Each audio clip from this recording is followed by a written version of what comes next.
given it's been one full year, and it's still blowing my mind that it's been a full year since the October 7th terrorist attack on Israel. Welcome back, Daniel Davis, to talk about that. It's good to have you back on, sir. Always great to be here, Brian. So, beyond the reality that it has been a full year and an event that just seems literally like it happened yesterday, I got a question for you. And with the benefit of hindsight and all that's gone on with we have now Gaza that has been largely cleared out with some measure of success, dealing with the situation in Lebanon with the other group of terrorists, and now the thought that, well, because Iran launched a couple of hundred missiles at Israel, Israel's just figuring out the best point in time to start bombing Iran, which freaks everybody out, and I understand that. Question though, did you think the Iranians were the ones behind the October 7th invasion? In other words, go in from Gaza and attack Israel. These are your directions, your instructions, or did the terrorists just sort of go on their own on that one? What's your take on that particular facet of it? Because if the Iranians did it or suggested or caused it to happen, I don't think this has worked out the way they really anticipated. Yeah. A couple of things on that very point. Number one, in the early month or so after the war, both the U.S. and Israeli intelligence both confirmed publicly that they didn't see any evidence that Iran actually planned or orchestrated or directed the event at all. That's what they said earlier. Well, there was a report on the 1 year anniversary in the Israeli press looking back at the preparation for this, and they have concluded authoritatively that it was not done with Iran. In fact, it was hidden from Iran by Yahya Sinwar, the leader of Hamas. And they talked about how elaborately and remarkably covertly he was able to build up for a period of years prior to this event with these underground tunnels, had them stocked with all kinds of stuff. And in fact, that's right. They say this is bigger than the New York subway system, to give you a realm of Wow. comparison here. And they said only a small portion of those have been detected, and they still have lots of ammunition. They build their own rockets. They don't get. They said only a small portion was ever found to be from Iran, etc. So this was definitely a Hamas-driven and a Hamas-executed operation. Well, and again, going to my point that I don't think it's worked out the way Israel planned or the way Iran planned. The terrorist invasion from Gaza, obviously horrific. The idea that civilian targets were so severely attacked, raped, murdered, brutalized, burned alive, et cetera. We've heard all the accounts. Obviously, Israel's going to respond. So now the terrorist stronghold in Gaza is back on its heels largely. That was, I mean, having the terrorists in control of Gaza was a benefit to Iran. I mean, they could constantly pester Israel through the rocket launches, do their little hit and run kind of things without, basically, in my perception, keeping Israel busy with the terrorist organizations while the Iranians go about their way building a bomb, I guess. Well, that's upended because you have the terrorists in Gaza being uprooted. You have the terrorists in Lebanon now slowly, I presume, in the same path being uprooted. That reduces Israel's ability to reach out and touch, or Iran's ability to reach out and touch Israel. Then they have to launch themselves 200 rockets.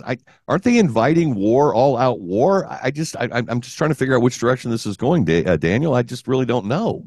Well, I think first of all we have to also acknowledge that the Hamas side didn't just come out of nowhere, and they certainly weren't just pestering Israel for Iran's sake. This was all about what they view as being basically an apartheid state where they're being trapped and physically trapped inside the Gaza Strip and the gate there where they don't have the freedom to even go outside of it, etc. And you may also recall that in the summer before October 7th, there was up to 200 Palestinians had been killed in the Gaza Strip and West Bank. And so that was just a boiling cauldron that finally exploded on October 7th. Now, the second issue on with Iran, also, this missile strike, this latest one, as well as the one last April, came in direct response to an Israeli attack on the embassy, destroying the Iranian embassy in Syria, Right. and then also assassinating the leader from Hamas in the capital city during an inauguration. So these were both directed back. So it's not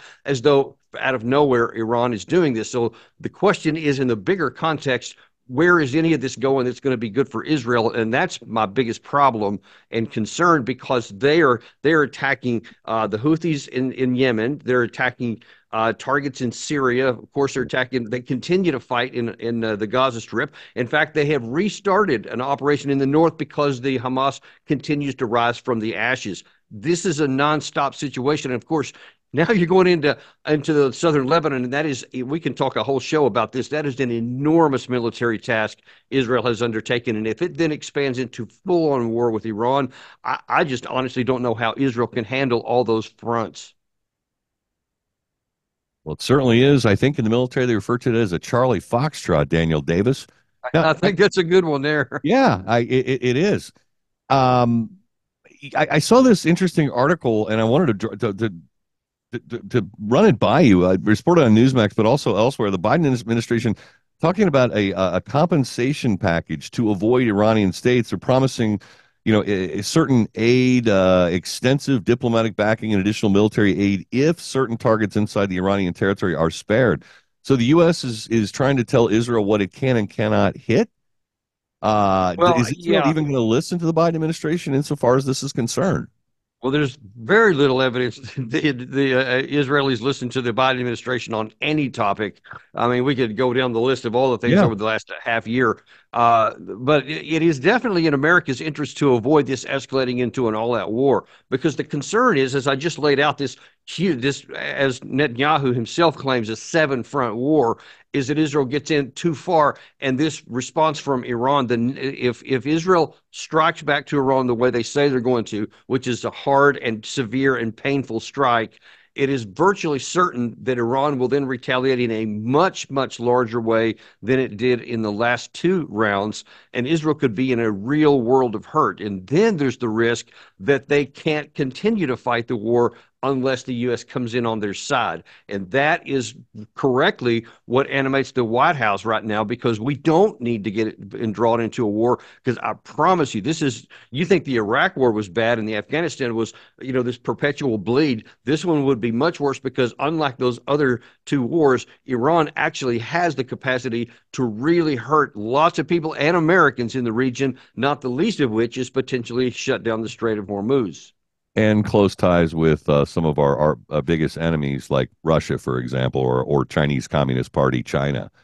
Yeah, They because see, China's got some interest here too, because China doesn't want the Iranian oil infrastructure hit, because they get about 1.5 million barrels Right. per day from Iran, and they're not going to be passive if that gets taken out. Yeah, World War III just sounds like it's inevitable if we get involved in that level. Now, in terms of Israel and its ability to continue to fend itself or defend itself from these missile strikes, there's got to be a finite amount of interceptor missiles, whether it's the dome system or any other form of system.